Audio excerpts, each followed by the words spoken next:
Good morning विठाई न्यूजमध्ये सर्वांचं स्वागत आहे। उजनी अपडेट एक आनंदाची बातमी अशी आहे की भीमा खोऱ्यामध्ये आता मान्सून सक्रिय होतोय।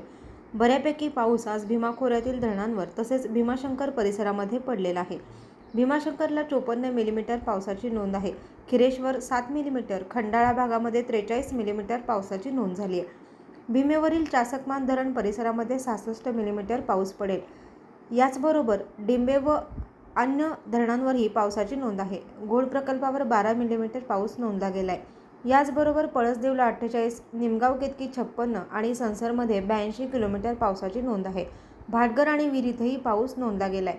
करमाळा परिसरामध्ये 80 मिलीमीटर तर माढ्यात 61 मिलीमीटर पावसाची नोंद झाली आहे। उजनी धरणावर आज 15 मिलीमीटर पाऊस झाला आहे आणि या पावसाळ्या हंगामात आतापर्यंत 26 मिलीमीटर पावसाची नोंद सोलापूर जिल्ह्याची वर्धाईने असणाऱ्या उजनीवर झालेली आहे। उजनी धरण -59.99% अशा स्थितीमध्ये आहे।